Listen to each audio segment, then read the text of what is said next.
Hello friends, आप सभी का स्वागत है यूके अकेडमी प्लेटफॉर्म पर। मैं राजीव सर आज आप लोगों को कंप्यूटर की लैंग्वेज के बारे में बताऊंगा। चलिए शुरू करते हैं कंप्यूटर की लैंग्वेज के बारे में।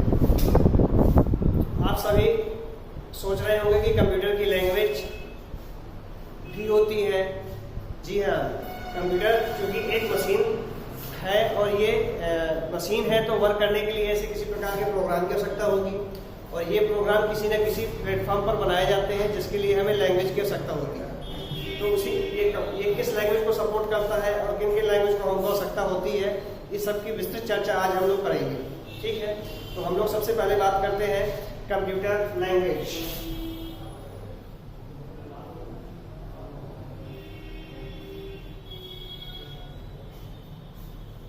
कंप्यूटर लैंग्वेज, जैसा कि आप सभी लोगों को पता है, कंप्यूटर लैंग्वेज को कई जनरेशन में बांटा गया है। ये मुख्यतः दो प्रकार की होती हैं। पहली बात करते हैं, पहली होती है आपकी low level language, low level language, और दूसरी होती है high level language, high level language. ठीक, ये मुख्यतः दो प्रकार से बांटी गई है। पहला लो लेवल लैंग्वेज, दूसरी high level language. Low level language number 1 है लो लेवल लैंग्वेज, जैसा कि इसको शॉर्ट में बोलते हैं LLL और इसको बोलते हैं HLL। कभी कभी पेपर में एग्जाम में आपके पूछ लेता है LLL का क्या फुल फॉर्म होता है, तो लो लेवल लैंग्वेज, और HLL का फुल फॉर्म पूछता है तो हाई लेवल लैंग्वेज। ठीक, लो लेवल लैंग्वेज क्या होता है? लो लेवल लैंग्वेज एक ऐसी कंप्यूटर लैंग्वेज होती है जो मशीन के लिए बहुत उपयोगी है। ठीक है, मशीन के लिए उपयोगी का मतलब यहाँ पर जितने भी आपकी डिवाइसेस होती हैं उनके लिए बहुत ही उपयोगी है। चलिए अब हम बात करते हैं इसमें। ये मुख्यतः जो है दो तरह से होती है। एक होती है आपकी मशीन लैंग्वेज,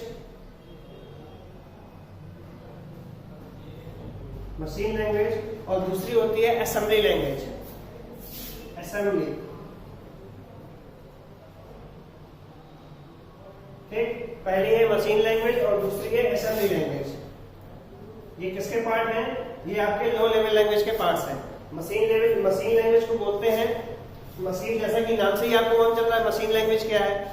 ऐसी लैंग्वेज या ऐसी भाषा जो मशीन के लिए उपयोगी हो, अर्थात मशीन उसको समझे और उसके आधार पे आउटपुट दे, ऐसी लैंग्वेज को बोलते हैं मशीन लैंग्वेज। ये कंप्यूटर की सबसे पहली लैंग्वेज थी और ये चूंकि ह्यूमन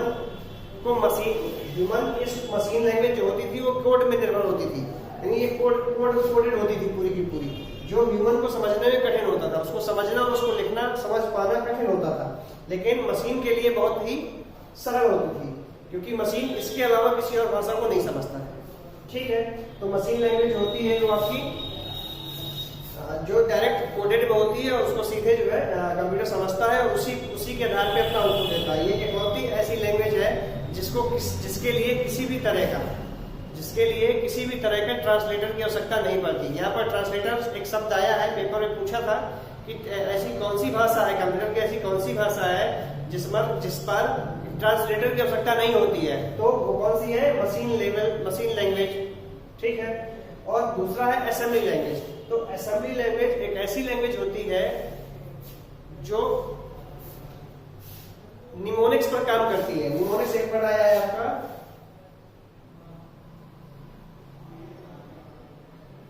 निमोनिक्स, इसको निमोनिक्स बोलते हैं। निमोनिक्स पर काम करती है। निमोनिक्स का यहाँ मतलब है नंबर और कैरेक्टर, अर्थात ये नंबर और कैरेक्टर के आधार पर काम करता है।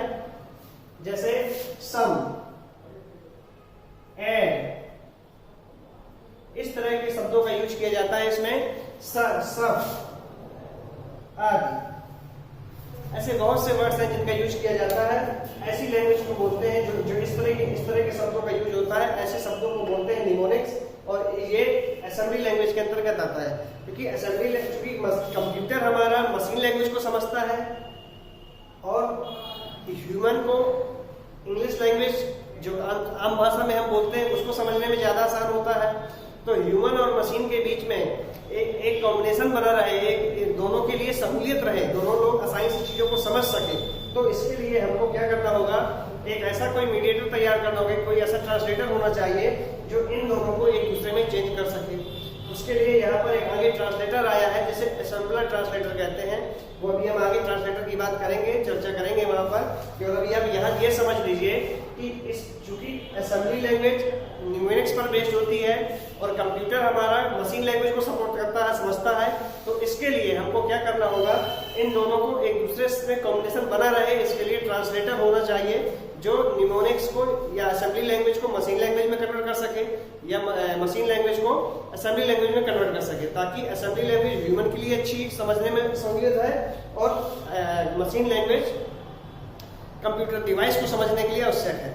ठीक है, तो हम आगे चर्चा करेंगे। असेंबलर, एक ट्रांसलेटर आएगा असेंबलर। अभी फिलहाल आप ये समझ लीजिए कि असेंबली लैंग्वेज के लिए उपयोगी होता है, जो असेंबली लैंग्वेज को मशीन में और मशीन को असेंबली लैंग्वेज में चेंज करता है। ठीक है, इसके बाद तीसरा नंबर आता है high level language. High level language आपको नाम से पता चल रहा है, हाई लेवल लैंग्वेज। तो हाई लेवल लैंग्वेज एक ऐसी लैंग्वेज होती है जो ह्यूमन के समझने के लिए बहुत उपयोगी है, और यह लैंग्वेज टोटल इंग्लिश लैंग्वेज पर लिखी होती है, और ह्यूमन को इंग्लिश पे लिखा हुआ चीज और इंग्लिश पे पढ़ना वाला चीज दोनों ही बड़ा आसान होता है। ठीक है, मशीन लैंग्वेज की अपेक्षा machine language total based on code. तो अब हम बात करते हैं हाई लेवल लैंग्वेज की।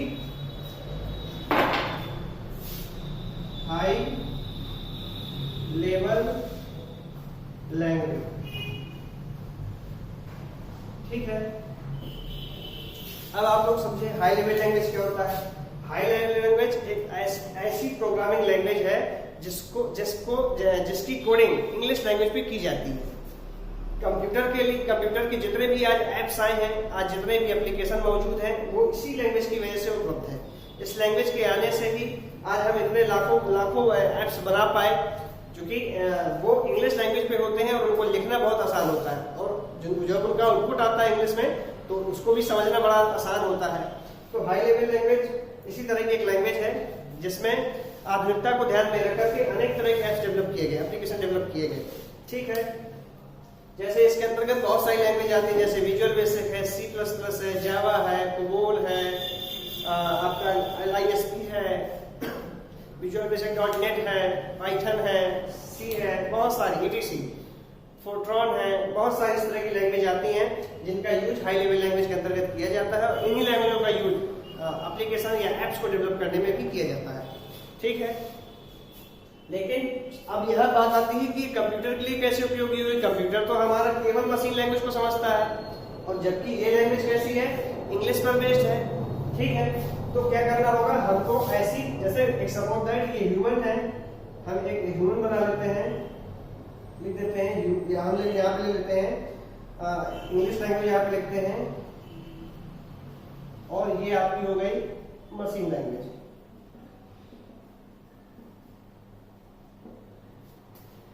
ये लैंग्वेज किसके लिए यूजफुल है, ये यूजफुल है इसके लिए, ह्यूमन के लिए। ठीक, और ये किसके लिए यूजफुल है, ये यूजफुल है कंप्यूटर डिवाइस के लिए। ठीक, तो अब इंग्लिश में हम लिखेंगे कि किसी प्रोग्रामिंग की कोडिंग, और मशीन उसको नहीं समझ पा रही है। मशीन चूंकि किसको समझती है, मशीन लैंग्वेज को, तो इसके लिए हमको क्या करना होगा, एक बीच में ट्रांसलेटर की आवश्यकता होगी।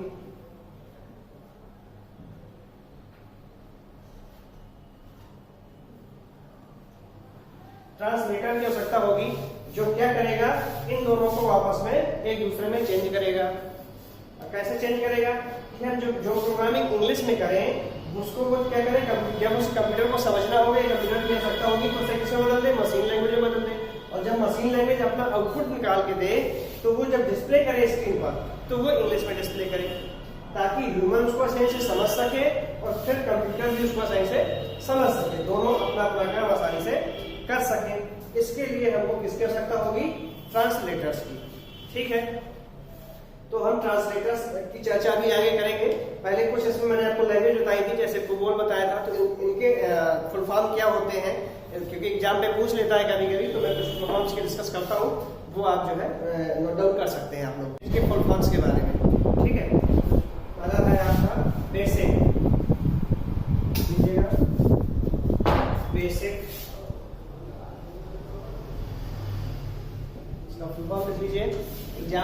है?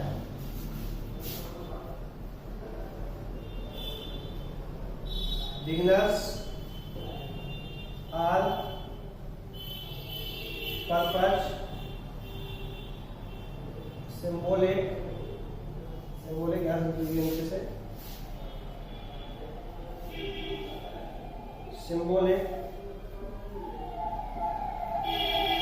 Instruction code.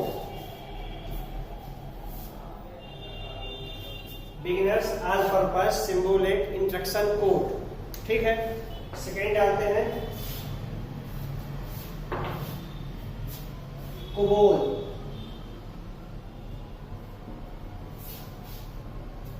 ठीक, इसका लिख लीजिए common business oriented language. Common business oriented language. फिर नेक्स्ट है फोर्ट्रॉन। तीसरा नंबर है, ये बहुत इंपॉर्टेंट है, एग्जाम में कई बार पूछे गए इनके फुल फॉर्म्स। इसको बोलते हैं फार्मूला ट्रांसलेटर। Formula translator.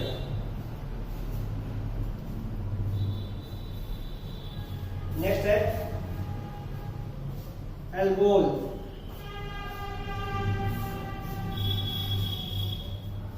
इसका है एल्गोरिथमिक।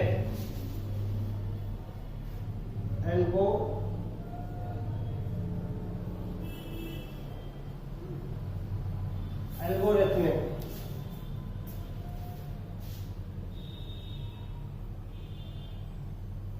ठीक, ये एग्जाम से कई बार पूछी गई हैं इनके फुल फॉर्म्स। अब हम बात करते हैं लैंग्वेज में आने वाले ट्रांसलेटर्स के बारे में। अभी मैंने जैसा कि आप लोगों को बताया कि जब तक मशीन लैंग्वेज थी तब तक तो किसी भी प्रकार के ट्रांसलेटर की आवश्यकता हमको नहीं थी, लेकिन मशीन लैंग्वेज को पढ़ना, उसको लिखना बहुत कठिन था, उसको समझना बहुत कठिन था। तो ह्यूमन ने अपने लिए क्या किया, सहूलियत बरतने के लिए, ताकि हम उसमें और अच्छे से अच्छे कार्य कर सके, ज़्यादा से ज़्यादा लोग उस चीज़ को समझ सके, तो कंप्यूटर की लैंग्वेज को अपडेट किया गया, जनरेशन लाई गई उसकी, और आगे चल करके हमने असेंबलर लैंग्वेज देखा, और उसके बाद हमने हाई लेवल लैंग्वेज देखा।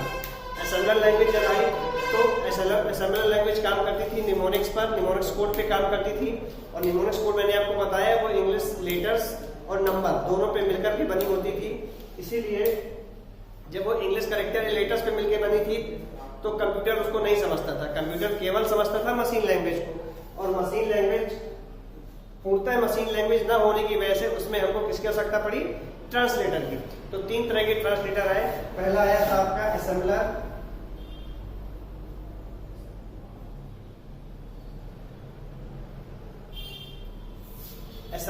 ट्रांसलेटर। फिर आया था आपका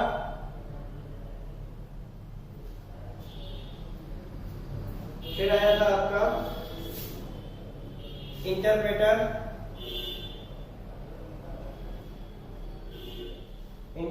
और फिर आया था आपका कंपाइलर। ठीक, ये आपके 3 तरह के ट्रांसलेटर आए थे। ये आपका असेंबली लैंग्वेज का है, और ये दोनों आपके हाई लेवल लैंग्वेज के। ये आपका लो लेवल लैंग्वेज का। ठीक, लो लेवल लैंग्वेज में असेंबलर लैंग्वेज का है, असेंबली लैंग्वेज थी ना उसका है ये। तो असेंबलर ट्रांसलेटर जब आया तो ये क्या करता था, ये असेंबली लैंग्वेज को मशीन लैंग्वेज में ट्रांसलेट करता था, और मशीन लैंग्वेज को असेंबली लैंग्वेज में ट्रांसलेट करता था। ठीक, क्लियर। लेकिन इसका जो प्रोसेस था,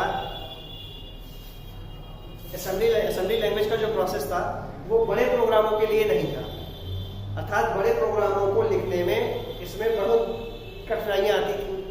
इसके लिए हमने कंप्यूटर की नेक्स्ट जनरेशन लाए और वो जनरेशन थी HLL, हाई लेवल लैंग्वेज। इसमें दो तरह के ट्रांसलेटर आए। पहला आया आपका इंटरप्रेटर, दूसरा आया कंपाइलर।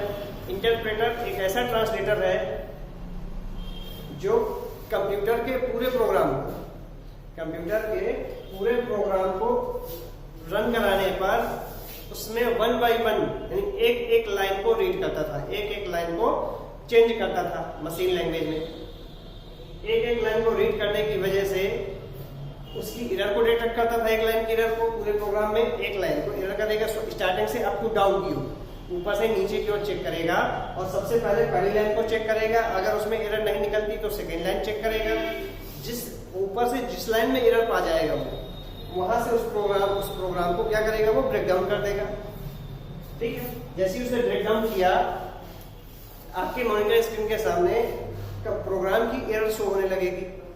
ठीक, आप जब तक उस एरर को ठीक नहीं कर देते तब तक इंटरप्रेटर आगे के प्रोग्राम को नहीं ट्रांसलेट करता था। तो इसमें समय बहुत लगता था, एक एक लाइन को ट्रांसलेट कराना पड़ता था, समय बहुत ज्यादा लगता था। समय अधिक लगने की वजह से लेंदी प्रोग्रामों को ट्रांसलेट करना बहुत कठिन हो जाता था। लेंदी प्रोग्रामों में क्योंकि बड़े प्रोग्राम होंगे तो बहुत ज्यादा लाइनें होंगी, तो वो प्रोसेस हमको बार बार करना पड़ता था, तो समय बहुत अधिक लगता था। ठीक है, और एक समय में हमको ऐसा कोई प्रावधान नहीं था उसमें कि एक समय में हमको ये पता चल जाए कि कितनी सारी इसमें एरर है, टोटल नंबर ऑफ एरर्स कितनी है। इसके लिए हमको पुनः एक नया ट्रांसलेटर लाना पड़ा जिसको कंपाइलर के नाम से जानते हैं।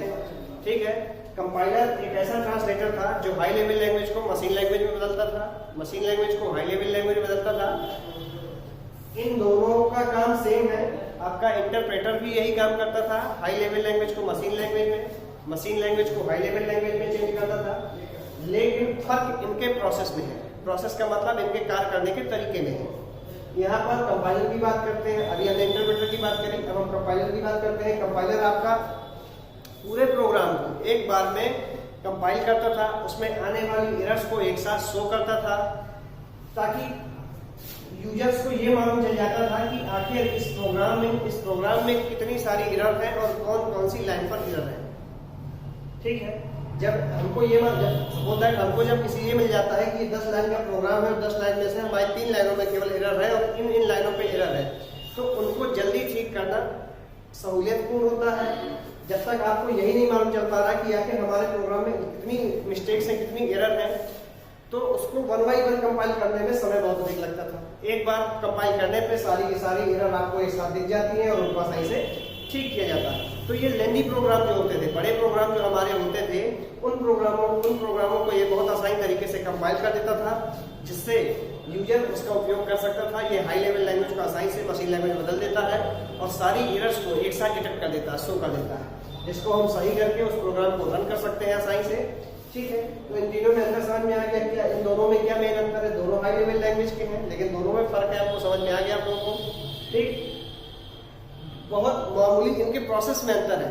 ठीक, कभी कभी पेपर में पूछा करता है कि ऐसा कौन सा ट्रांसलेटर है जो एक बार में सारी एरर को शो कर देता है, तो कौन सा है? कंपाइलर पूछ लेता है वो कौन सा एरर है जो 1 by 1 लाइन की एरर को डिटेक्ट करता है, वो कौन सा है? इंटरप्रेटर। कभी कभी पूछ लेता है हाई लेवल लैंग्वेज को मशीन लैंग्वेज और मशीन लेवल लैंग्वेज को हाई लेवल लैंग्वेज में चेंज करने के लिए कौन सा ट्रांसलेटर की आवश्यकता पड़ेगी।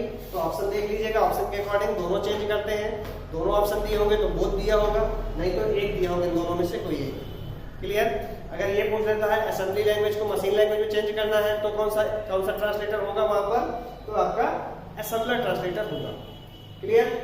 तीनों में कोई दिक्कत किसी में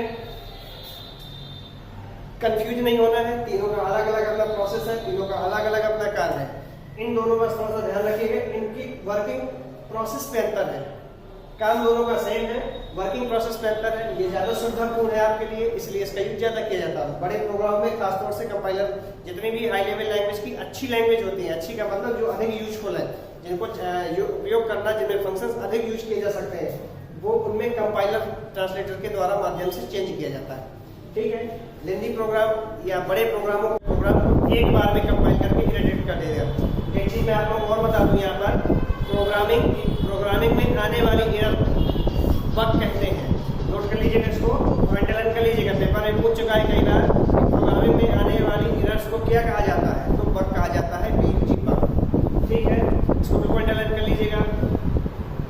ये आप लोगों को आशा